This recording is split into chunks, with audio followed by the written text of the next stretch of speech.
Let's get into the trending topics now. Oh, another one.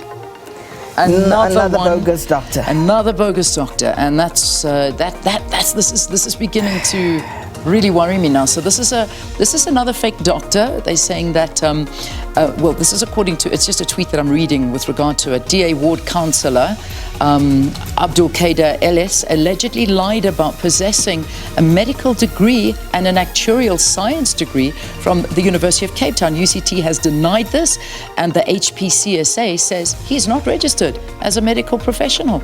And that's his photograph. It's all over. And there's another photograph that's been tweeted of him with John Steenhuisen as well. So this is a worry. This is a great worry. It's a huge worry because we now go to our doctors and we wonder, whether they are legit. Yeah. And that is a serious concern. But it also raises questions around how this situation has come about.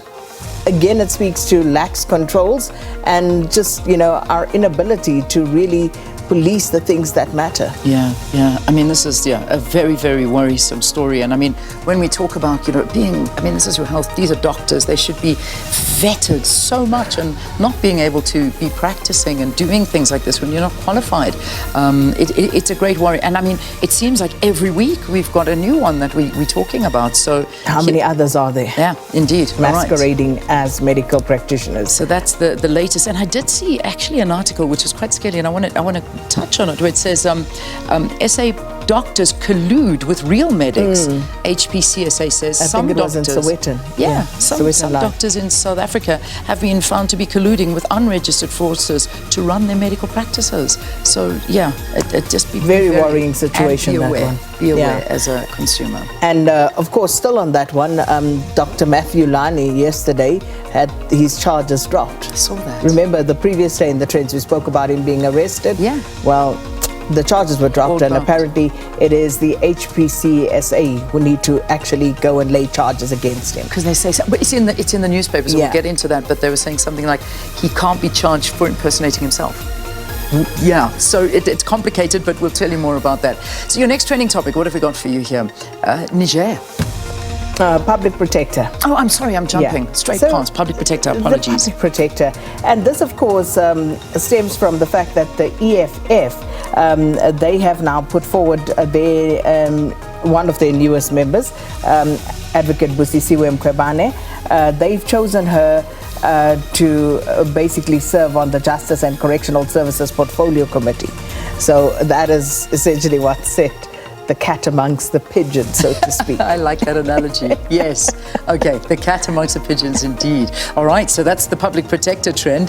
The Niger trend, sorry, I jumped to that one. I'll tell you all about it. We've been running this one in our news, and of course, all of this ahead of AGOA, which is starting. And this is it's a big story. President Biden has informed Congress of his intent to terminate the designation of Central African Republic, Gabonese Republic, Niger, and the Republic of Uganda as beneficiaries of the sub-Saharan African countries under the AGOA Act. So Niger, just one of 4 countries, and Niger's Prime Minister Lamine Zain has described the sanctions ECOWAS imposed on his country as inhumane and unjust.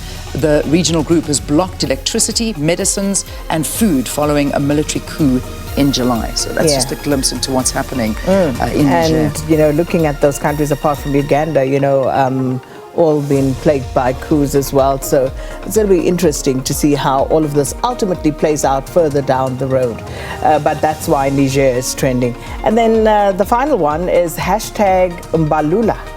And this, of course, Figile Balula. Yeah. And it's all about that tracksuit. Oh, man. The netizens not buying this one. They're not feeling this one. Well, Minister, how did you feel this one? I mean, I wonder what made him buy it. It's kind of, and the memes that are doing the rounds are still my best. It's kind of like got Bumblebee vibes. Hey, I'm not sure. And that was what we wore to the Rugby World Cup final. Yeah, and you see, so the netizens also very nifty, so they went and found the price of this tracksuit, 29,000 rand. 29,000 yes. This is one of the threads that I pulled up, and because Wow. you can trust the netizens, they very conscientious like that. So they Yeah. went to pull that up and say Fikile and Balula's 29,000 rand D&G tracksuit is a huge miss. Wow. So yeah, this one. Yeah, and it kind of doesn't, I mean, sort of, even if you are, I mean, I'm trying to justify it. Say it was a green and gold one. Then you sort of think, okay, that's why. Because it was for the rugby and it was the national colours, but no, it just, no. I'm just not even sure. I think there are certain things that certain people can carry off. You see, I think someone else may have been able to pull that off. I don't think this was Balula's, Yeah. you know, tracksuit to pull off. But I'm sure there's some young cool guy somewhere who would have just rocked that And thing. there's like LEG vibes going there at that tracksuit. But anyway, so that's One the of those reason. things. That's Yeah. the reason. Let's leave it there. Enough about the tracksuit. There's enough been said on social media. And that's where we leave your trends for this morning. Indeed.